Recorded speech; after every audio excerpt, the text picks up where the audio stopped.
ने दिमाग लगाया कि इनकी शक्ति को भ्रष्ट कैसे करना है। इन्होंने भूमिकाओं को बहकाया। अरे बोले तुम महुआ का फूल चढ़ाते ही हो, बोले महुआ का फूल का पानी चढ़ाते हो, तो ये दारू शराब भी तो बोले उसी से बनी है। चाहे दारू शराब चढ़ाओ चाहे महुआ का फूल का पानी चढ़ाओ, बात एक ही है बोले। लेकिन मेरे भाई महुआ का फूल सड़ने के बाद जो दारू बनती है उसमें अंतर होता है, फूल में अंतर होता है।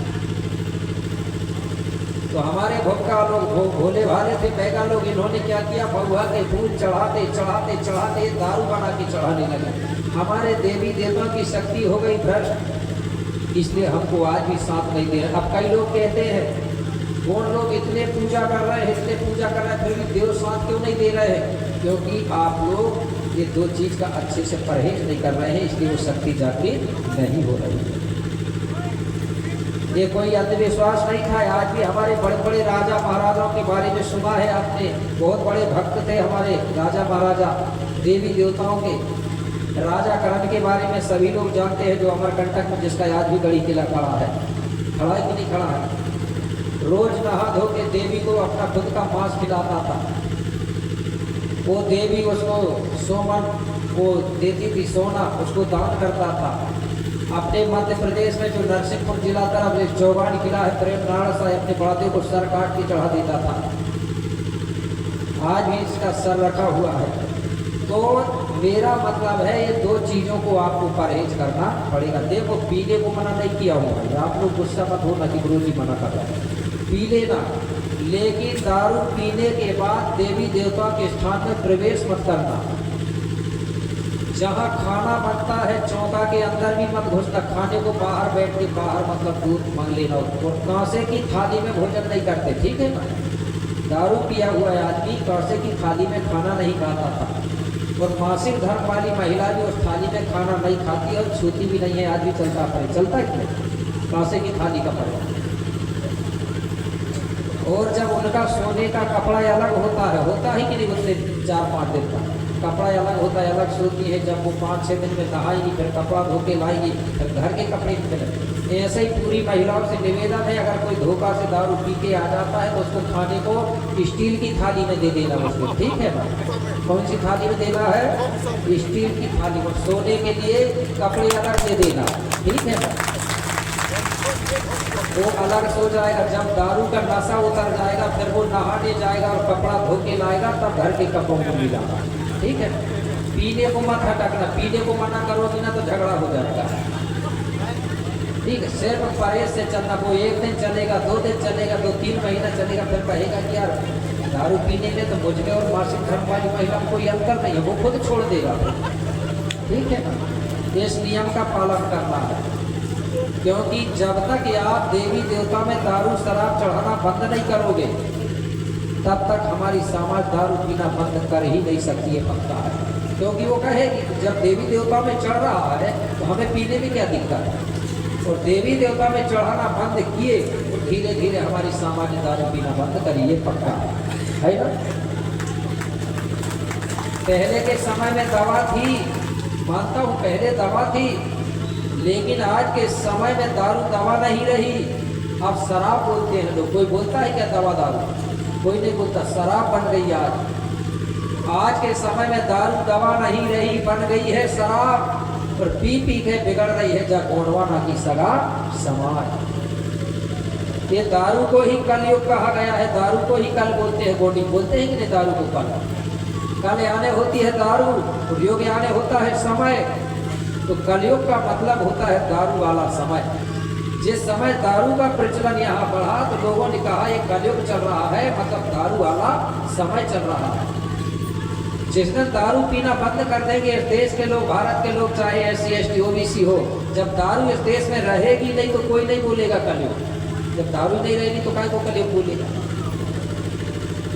यही दारू ने हमारे राजा और महाराजाओं को बर्बाद करवाया है। जब विदेशी लोग यहाँ आए ना तो इन लोगों ने क्या किया, यहाँ के जो गोंड राजा थे, बड़े बड़े राजा महाराजा, इनके साथ इन्होंने झगड़ा किया। युद्ध में जब ये लोग विजय नहीं हो पाए तो हमारे राजा महाराजा को दारू पिलाना सिखाया। जो दारू से भी उनका काम नहीं चला तो इन लोगों ने महिलाओं का भी प्रयोग किया है। कई प्रकार से इन्होंने हमारे लोगों को कमजोर किया। तो गुरु विक्रम देव कहने लगे जब हम पूजा पाठ करते हैं कि दारू और मांसाहार धर्म का हमको परहेज करना चाहिए। ठीक है। इसके बाद हमारी संस्कृति में ये नहीं है कि हम पूजा पाठ करेंगे तो नारियल ही होगा तभी पूजा होगी। नहीं तो कई लोग कहते हैं अरे आज नारियल नहीं है, नारियल लाएंगे तभी पूजा होगी। हमारे पेट प्रभाव की पूजा में नारियल का महत्व नहीं है। अब प्रसाद खाना है तो बात अलग है। नारियल भी नहीं रहेगा तो कोई बात नहीं, और नारियल भी चढ़ा रहे हैं तो कोई बात नहीं। लेकिन हमारे देवी देवता को जिस समय जो फल होता है, चाहे वो बेल का फल हो, जाम भी बोलते हैं उसका फल हो, चाहे कोई भी फल हो, जिस मौसम में जो फल फलता है वही मौसमी फल से सबसे ज़्यादा हमारे पुरखा प्रसन्न होते हैं। फल वो भी है, नारियल भी फल है।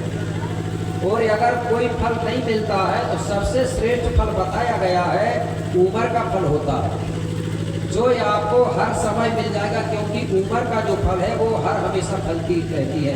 फलती की नहीं, इसके फल हमको हमारे देवी देवताओं को चढ़ाना बहुत जरूरी है। इस फल से हमारे देवी देवता सबसे ज़्यादा प्रसन्न होते हैं। और हमारे में हवन नहीं होता, हमारे में हवन नहीं बोलते। क्या होता है? होम रखते हैं, धूप रखते हैं, बोलते हैं धूप पारा। होम किसका? रार गूगल या लोभान बोलते हैं। ठीक है, इसका हमको धूप रखना चाहिए। ठीक है, इसका रार गूगल लोभान हमारे में नहीं है हवन वाला सिस्टम। ठीक है, और कभी भी गड्ढा खोद के हम कुंड बना के हवन नहीं करते। गड्ढा खोदना हमारी संस्कृति में नहीं है। और महुआ का फूल चढ़ाना चाहिए। क्या चढ़ाना है? महुआ का फूल। कोई भी फूल नहीं चढ़ाए तो कोई बात नहीं, सिर्फ महुआ का फूल चढ़ा दो। पहले लोटा में पानी में 5-6 महुआ के फूल डाल दो। जब फूल फूल जाएंगे उसका रस पानी में निकल जाता है। उस पानी को आप लोग अपने देवी देवता में छिड़क सकते हैं, छींच सकते हैं। और पूरे घर में भी छिड़कोगे तो फायदा होता है। घर में महुआ का पानी को नीम की पत्ती में या आम की पत्ती में पूरे घर में छिड़कने से घर में अगर कोई नकारात्मक शक्ति है, नकारात्मक ऊर्जा है, वो महुआ के पानी से वो ऊर्जा खत्म हो जाती है। जैसे आपको लग रहा है कि घर में चिड़चिड़ा सापन हो रहा है, पति पत्नी के बीच में मनमुटाव है या पट नहीं रहा है, समझ जाओ हमारे घर में नकारात्मक ऊर्जा का प्रवेश है। तो वो कैसे खत्म होगी? हमारे में टोटका चलता है रविवार को, चलता ही कि नहीं चलता? पहले के सियाने लोगों को देखे होंगे, रविवार को अमाज पूर्णिमा को टोटका करते थे। और टोटका में पावर है, अंधविश्वास नहीं है। लग जाता है तो लाख का भी हो जाता है, और ना लगे तो खाक का भी होता है। सद गया तो लाख का आज भी होता है। होता ही नहीं होता? पहले देखे होंगे माता शक्ति ऐसा गली में मैंने देखा हूँ, राख का गोला गोला बना देती है, मालूम किसी को? उसमें फूल रखती थी बीच में कि हमारा पेड़ अच्छा फलने फूलने लगे। वास्तविक में वो पेड़ फलने लगता था। बताइए अंधविश्वास है क्या? किसी को एक दिन के बाद में बुखार आती थी, इकरा बोलते थे उसको, बोलते थे ना, वो दवाई से नहीं भगता था तो टोटका करते थे रविवार को दिन निकलने के पहले, और उस दिन से वो बुखार भग जाती थी। तो रविवार के दिन क्या करना है? जब गोगो करोगे तो महुआ का फूल का रस का पानी को पूरे घर में छिड़क दो। अगर किसी ने जादू टोना भी किया है कुछ ना, तो वो भी खत्म हो जाता है। इतना पावर है महुआ के पानी में। ये सैनिटाइजर का काम करता है महुआ का पानी। जैसे अभी कोरोना आया था ना, लोग सैनिटाइजर खरीद के ऐसा लगाते थे हाथ, उसके जगह में महुआ का रस का पानी भी आप ऐसा लगाओगे तो वही काम करता है। इसलिए गौड़ लोग महुआ का पानी छिड़कते थे। जहाँ तक महुआ का सुगंध जाता है वहाँ तक की जो नकारात्मक ऊर्जा है, जो वायरस है, वो खत्म हो जाती है। इतना पावर है महुआ के फूल में। रोसी महुआ को फूल को हम बड़ादेव को चढ़ाते हैं। रोसी महुआ के फूल को अगर सड़ाओगे तो आप विचार करो, बड़ादेव हमको आशीर्वाद देगा कि फिर शराब देगा? शराब ही देगा ना। सबसे श्रेष्ठ फूल है ये महुआ का फूल चढ़ाना है, बेल पत्ती चढ़ाना है, और रात लोभान की धूप रखना है। हल्दी चावल, हल्दी का टीका ज़्यादा लंबा चौड़ा हमारे में नहीं है। 5 मिनट में पूरी गोगो हो जाती है। अपनों को माला लेके नहीं बैठना, हमारे में सिस्टम नहीं है माला वाला, ठीक है। नहीं तो माला लेके बैठे हैं और वो कई लोग दीक्षा लेने के वो क्या क्या ले लेते हैं, ठीक है। हमारे में सुमरन हो गया, ध्यान हो गया, हो गया। तो इस प्रकार से गुरु विक्रमदेव ने गोंड राजा बिरसा यात्राम जी को बताया, ठीक है। अब आगे राजा कहने लगा, गुरुदेव आपने जो हमको बताया उस नियम से तो हम चलेंगे, हम क्योंकि गोंड है और हमारी संस्कृति भी गोंडी है, हमारी भाषा भी गोंडी है। लेकिन बोले महाराज गुरुदेव, एक गोंडों की उत्पत्ति कहाँ से हुई है और इनको गोंड क्यों कहा जाता है? अतः आप कृपा करके हमको गोंडों की उत्पत्ति मतलब जीव जगत की उत्पत्ति कैसे हुई हमको एक बात बताने का कष्ट करें। क्योंकि अगर कोई पूछेगा कि गोंडों का जन्म कहाँ से हुआ, इनका बेल वंश कहाँ से चला, तो हमको ये जानकारी नहीं है। अतः कृपा करके आप जीव जगत की उत्पत्ति के बारे में बताइए। तो राजा ने इस प्रकार से पूछा तो गुरु विक्रमदेव कहने लगे, बोले महाराज जीव जगत की उत्पत्ति के बारे में अभी तक किसी ने ठीक से पार नहीं पाया है। अगर आप हर ग्रंथ, हर रामायण, हर पुस्तक पढ़ोगे तो सब अलग अलग बताइए ना, एक दूसरे से मिलता नहीं है। जो रामायण पढ़ोगे, शिव पुराण पढ़ोगे तो शिव जी को मतलब महत्व बता के बताई गई, और देवी पुराण पढ़ोगे तो देवी को ऊपर बताएंगे, मतलब जिसको पढ़ेंगे उसी को बताएंगे महत्व। तो किसी ने पार नहीं पाया है। लेकिन ये बात सही है कि जो 5 शक्तियां हैं, धरती, जलवायु, अग्नि और आकाश, इनको किसी ने बनाया नहीं है और इनका पार पाना भी असंभव है, क्योंकि इनका जन्म और मरण नहीं होता। तो बोले राजा, एक समय शंभू बाबा ने गौराबाई को भी यही गाथा सुनाया था जीव जगत की उत्पत्ति के बारे में, तो मैं भी आपको वही सुना रहा हूँ। तो बोले महाराज एक समय प्रलय हुआ था। क्या हुआ था? प्रलय। उसको हमारे लोग बोलते थे कलडुब, बोलते थे ना पहले कलडुब करके। तो कलडुब का मतलब होता है ये धरती पानी के अंदर चली जाती है और जलमग्न हो जाती है, लेकिन ये धरती का एक टीला है, वो टीला कभी नहीं डूबा है। ये धरती का एक टीला है ना, वो उसका कभी प्रलय नहीं हुआ है। वो टीला आज भी है, जिसे हम अमरकंटक बोलते हैं कि नहीं अमरकंटक। तो ये धरती का एक बार प्रलय नहीं हुआ, कई बार प्रलय हुआ है, लेकिन जब भी प्रलय हुआ है तो वो टीला डूबा नहीं है, पूरी धरती डूब जाती थी, लेकिन वो अमरकोट का टीला पानी के ऊपर वो दिखाई देता रहता था। वहीं से बाबा शंभू ने गौराबाई को एक गाथा सुनाया था, और इसी गाथा को गुरु विक्रमदेव ने राजा बिरसा को सुनाया था, और वही गाथा आज मैं ये मंडई ग्राम की पावन धरा धरती पर आपको सुनाने जा रहा था। तो गुरु विक्रमदेव क्या बोले? बोले महाराज पूरी पृथ्वी पानी में डूबी हुई थी, और जो टीला है वो पानी के ऊपर दिखाई दे रहा था, और चारों तरफ अथाह जल ही जल भरा हुआ था। कैसे? अरे चारों तरफ जल ही जल था, अरे जिसका नहीं था पार। बोले महाराज चारों तरफ जल ही जल था, अरे जिसका नहीं था पार। अरे बीच में टीला एक था, अरे जहाँ जीव के चार। बीच में टीला एक था, अरे जहाँ जीव के चार।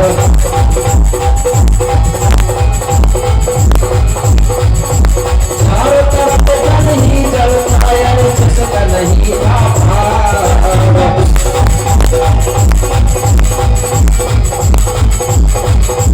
बीच में टीला एक था, अरे जहाँ जीव के चार।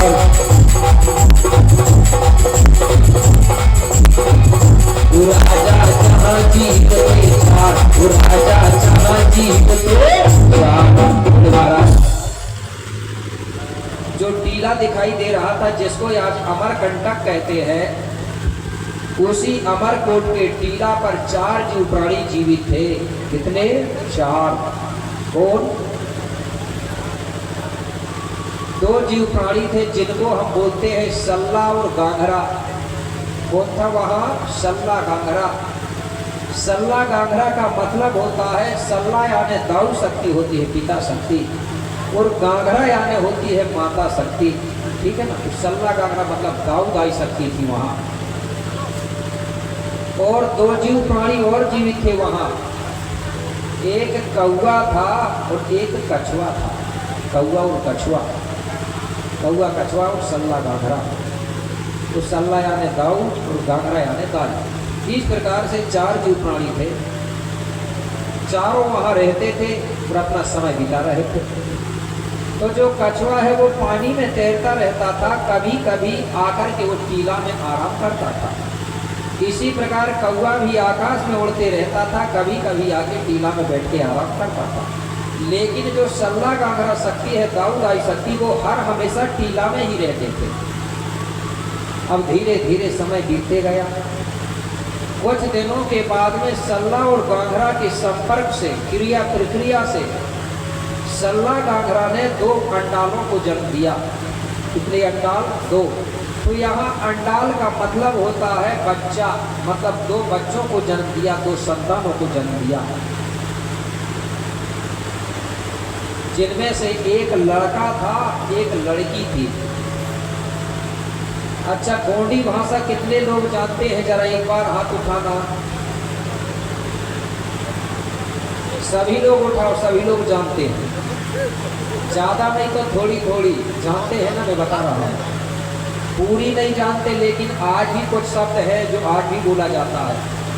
और अपनी इसको छोड़ो, गोंड जिसको एसटी कहा जाता है उनकी छोड़ो, ओबीसी के लोग भी जानते हैं और एससी के भी जानते हैं। इससे पता चलता है कि उनके पुरखा भी गोंडी भाषा बोलने वाले रहे होंगे।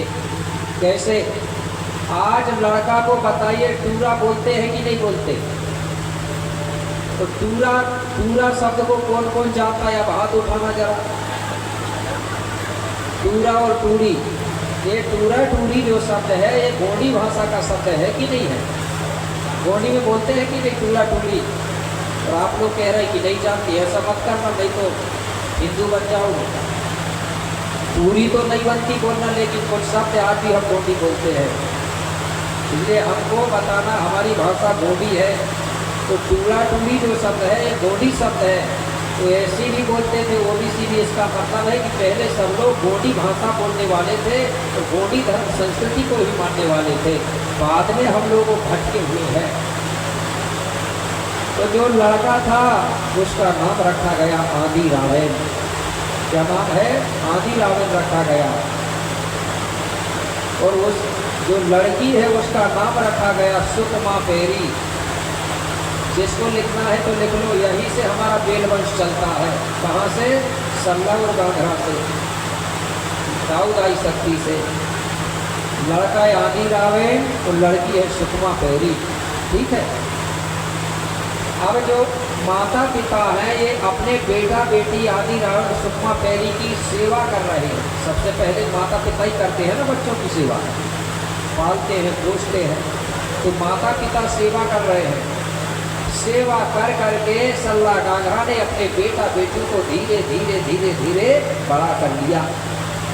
जब कुछ बड़े हो गए तो एक दिन सल्ला गांगरा कहने लगे, बेटा आदि रावण सुकमा पेरी सुनो, पहले हम दोनों लोग रहते थे तो ये टीला हमारे लिए पर्याप्त था, कोई दिक्कत नहीं होती थी, हमारे लिए इतनी ही जगह बहुत थी। लेकिन बेटा अब हम 2 से 4 हो गए कि नहीं? 4। कुछ दिनों में 4 के जब दुगने होंगे तो 8 हो जाएंगे, 8 के दुगने होंगे तो 8 दूनी 16 हो जाएंगे, और जब 16 से दुगने होंगे तो 32, और 32 के दुगने होंगे तो 64। जब हमारी संख्या बढ़ जाएगी तो टीला हमारे लिए छोटा पड़ जाएगा। पड़ेगा कि नहीं छोटा? इसलिए अभी समय है, अभी मौका है, हमको और जगह ढूंढना पड़ेगा रहने के लिए, अभी से तैयारी करना पड़ेगा। इसलिए बेटा तुम एक काम करो, दोनों ये जो पानी भरा है इस पानी में जाके तुम भ्रमण करो, पता करो दूर दूर जाके, हो सकता है कहीं दूरी में और इसी प्रकार के टीला होंगे। इसलिए तुम दोनों जाइए और टीला ढूंढ के आइए, पता करके आइए। अगर कहीं तुमको टीला मिलेगा तो तुम आके बताना, हम उस टीला में भी अपना डेरा डाल लेंगे। आदि रावण सुकमा पेरी कहने लगे, हम जाने के लिए तैयार हैं। लेकिन हम ये पानी में चलेंगे कैसे?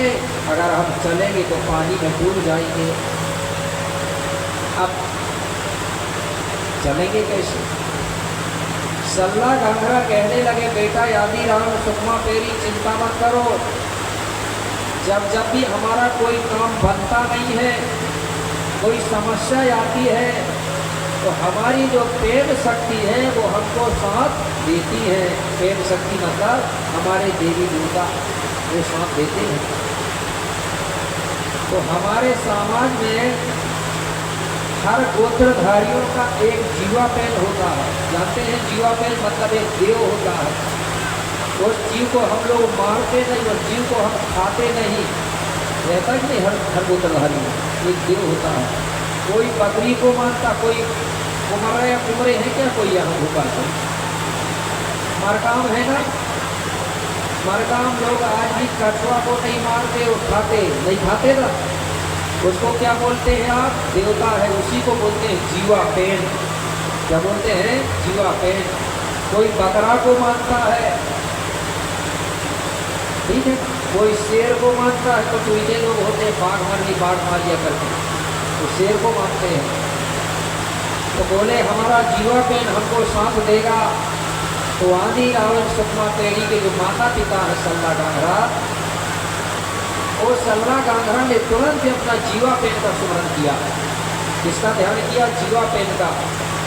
जैसे ही जीवा पेन का स्मरण किया, उनका जो जीवा पेन है वो कछुआ ही था। क्या था?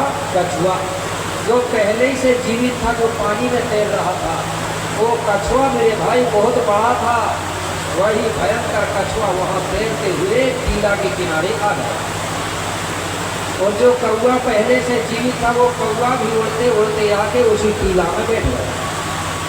अब कछुआ भी आ गया टीला के पास, कौआ भी आ गया। सल्ला और घाघरा कहने लगे, बेटा आदि रावण देखो ये कछुआ कितना बड़ा है। इस कछुआ की पीठ में तुम दोनों बैठ करके अब पानी में भ्रमण कर सकते हो, जल में जा सकते हो। अच्छा बड़ा कछुआ रहेगा तो 2 आदमी बैठ के जा सकते हैं कि नहीं जा सकते? जा सकते। ये कछुआ तुम्हारा नाव बन जाएगा, नैया बन जाएगी। और जो कौआ है वो आकाश से उड़ते हुए जाएगा, वो बताएगा कि किस दिशा में जाना है। आदि रावण सुकमा पेड़ी कहने लगे, ठीक है पिताजी, अब हमको जाने में कोई दिक्कत नहीं होगी। अब दोनों तैयार हो गए, आदि रावण सुकमा पेड़ी।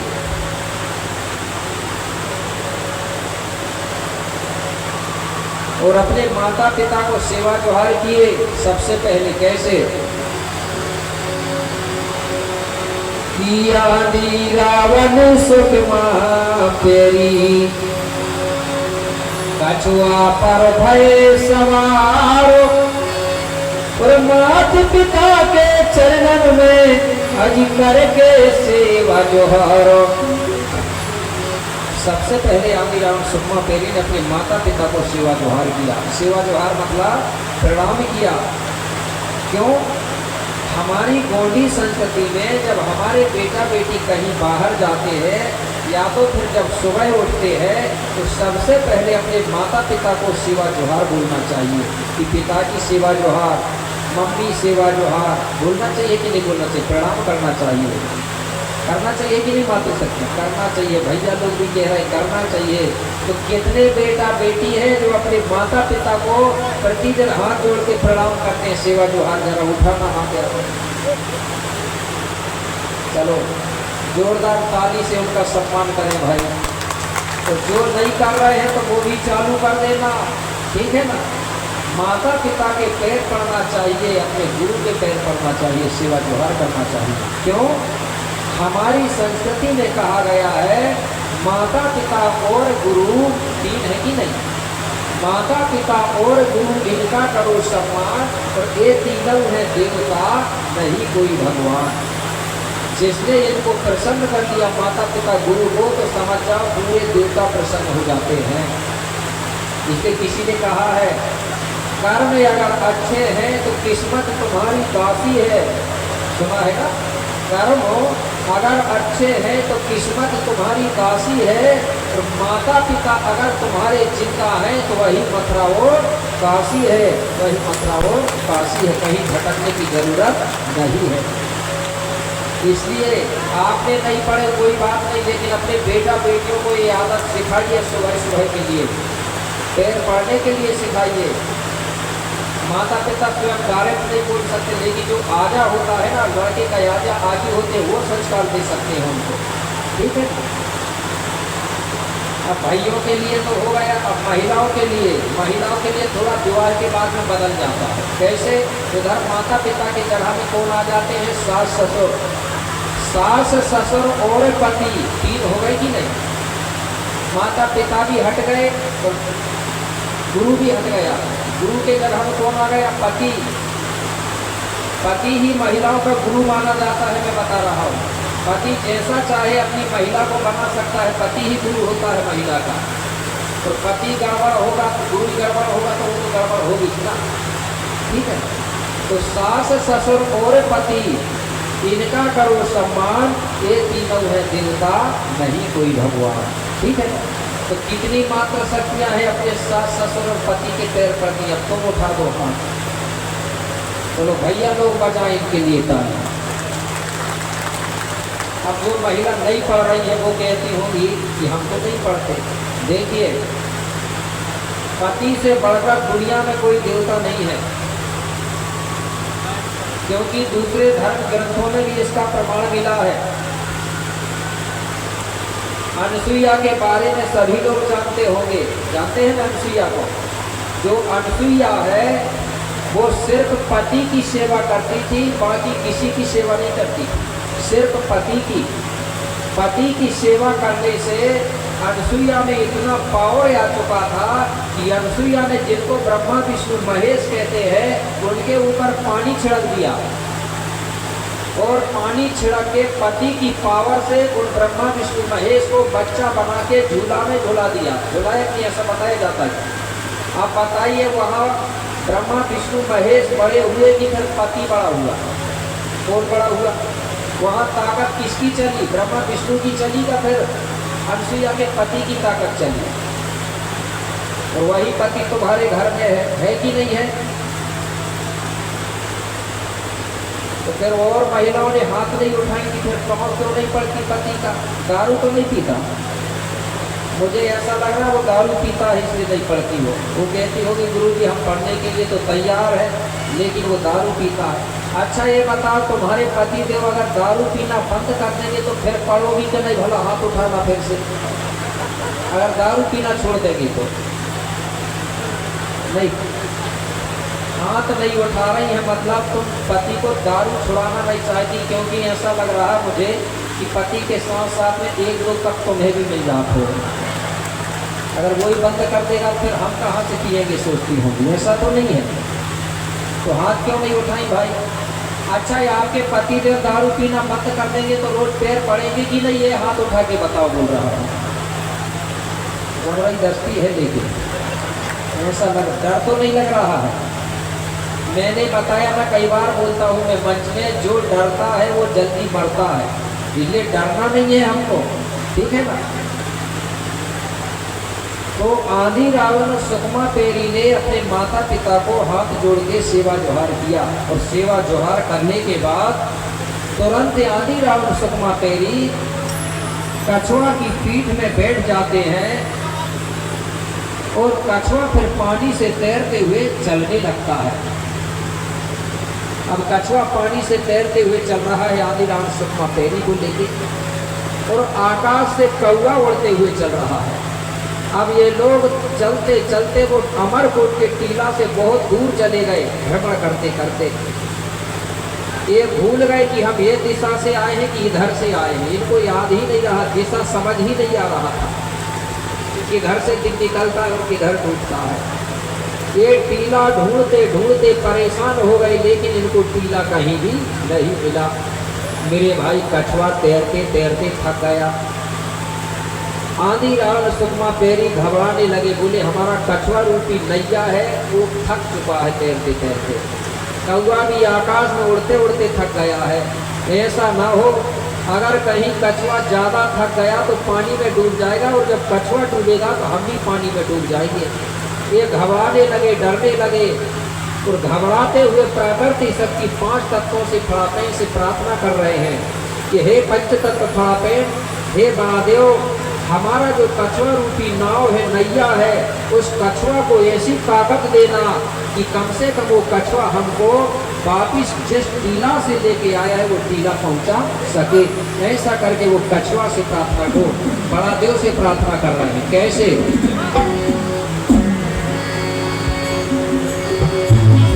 हे परम शक्ति देवा, हे परम शक्ति देवा, और सेवा बार बार, बिगड़ी मेरी बना दे नैया पार।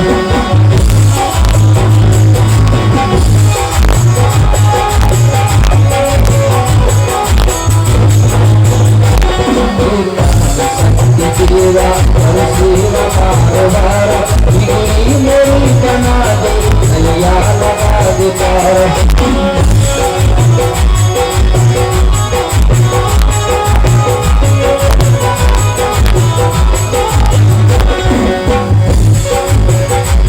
बिगड़ी मेरी बना दे नैया लगा दे पार, बिगड़ी मेरी बना दे नैया लगा दे पार।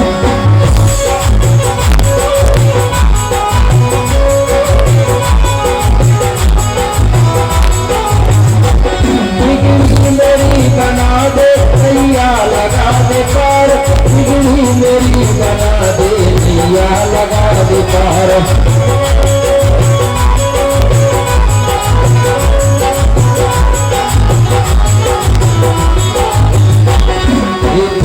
शक्ति देवा और सेवा बार बार, बिगड़ी मेरी बना दे नैया लगा दे पार।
तेरी बड़ादेव से प्रार्थना कर रहे हैं कि हे बड़ादेव, जो हमारी कछुआ रूपी नाव है उसको ऐसी शक्ति दो कि कछुआ कम से कम हमको वापिस जिस टीला से लेके आया है वो टीला पहुंचा दे। इसलिए वो प्रार्थना कर रहे हैं। लेकिन हुआ क्या, कुछ समय के बाद में मेरे भाई, जो अथाह जल भरा हुआ था, उसी जल के अंदर अचानक हलचल सी होती है।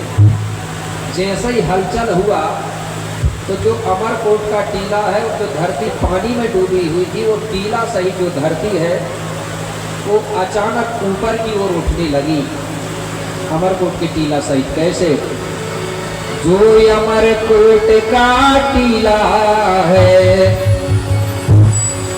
जो अमरकोट का टीला है, आज भूमि पर कोई आया है, उड़ते ही समय जल सारा नीचे की तरफ को धाया है। मेरे भाई, जो अमरकोट का टीला है वो टीला सहित जो धरती पानी में डूबी हुई थी वो ऊपर की ओर उठने लगी। जैसे ही धरती ऊपर की ओर उठी मेरे भाई, तो जो पानी है वो बड़ी तेज गति से नीचे की तरफ बहने लगा। जब पानी तेज गति से बहा तो जो कछुआ है वो भी पानी के साथ वो कछुआ भी बहने लगा। अब कछुआ बहते बहते चला जा रहा है, तो कछुआ की पीठ में आदि राम सुखमा पेरी भी बैठे हुए हैं। जिस तरफ को कछुआ जा रहा था उसी तरफ को कौवा भी उड़ते हुए चला जा रहा है। पानी इतनी तेज गति से बहा मेरे भाई, पानी के बहाव से बड़ी बड़ी नदी और बड़े बड़े समुद्रों का निर्माण हो गया। और जो पानी है वो समुद्र और नदियों से बहने लगा। कुछ समय के बाद में समतल जमीन आ गई। उसी समतल जमीन में वो कछुआ रुक गया। जिस जगह पे कछुआ रुका वहीं पर आदि राम सुखमा पेरी भी रुक गए। वहीं पर कौआ आकर के वो भी वहीं रुक गया। इस प्रकार से कछुआ, कौआ, आदि राम सुखमा पेरी चारों लोग वहाँ रुक गए। वो धरती दाई जो है वो पानी के ऊपर आ गई और पानी धरती के नीचे चला गया। अब आदि राम सुखमा पेरी वहाँ रुक गए। बताया जाता है जिस जगह पे वो रुके थे उसको आज राम टेक बोला जा रहा है।